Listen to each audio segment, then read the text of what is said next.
Hello friends, welcome to Info Tamil. இன்னைக்கு நம்ம இந்த வீடியோல ஒரு சூப்பரான இன்ஃபர்மேஷனை பத்தி தான் பார்க்க போறோம். சோ இந்த வீடியோவை ஸ்கிப் பண்ணாம ஃபுல்லா பாருங்க. அதாவது கிராம நத்தம் தொடர்பாக பாத்தீங்கன்னா உயர்நீதிமன்றம் பாத்தீங்கன்னா ஒரு முக்கியமான உத்தரவை பிறப்பிச்சிருக்காங்க. சோ அதை பத்தி தான் பாத்தீங்கன்னா இந்த வீடியோல நம்ம டீடைலா பார்க்க போறோம். சோ வாங்க வீடியோக்குள்ள போலாம். கிராம நத்தம் நிலங்களில் நீண்ட காலமாக குடியிருந்தால் அந்த நிலத்தை ஆக்கிரமிப்பாக கருத முடியாது என்று சென்னை உயர்நீதிமன்றம் கூறியிருக்குது. கிராம நத்தம் நிலத்தில் யாரும் குடியிருக்காவிட்டால் அந்த நிலம் அரசுக்கு சொந்தம் என நீதிமன்றம் உத்தரவிட்டுள்ளது.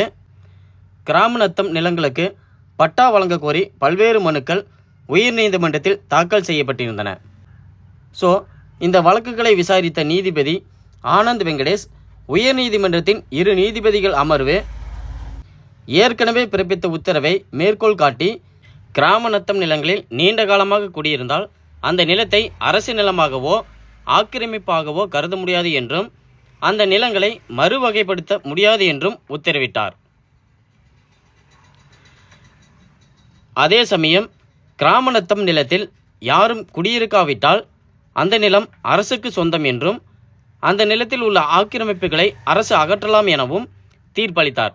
மேலும் இது சம்பந்தமாக 4 வாரங்களில் சுற்றறிக்கை வெளியிட வேண்டும் என நில நிர்வாக ஆணையருக்கு நீதிபதி ஆனந்த் வெங்கடேஷ் உத்தரவிட்டுள்ளார். ஸோ இந்த இன்ஃபர்மேஷனை தான் பார்த்தீங்கன்னா கிராம நத்தம் தொடர்பாக உயர்நீதிமன்றம் அண்மையில் வெளியிட்டிருக்காங்க. ஸோ இந்த இன்ஃபர்மேஷனை எல்லாருக்கும் ஷேர் பண்ணிவிடுங்க. நன்றி.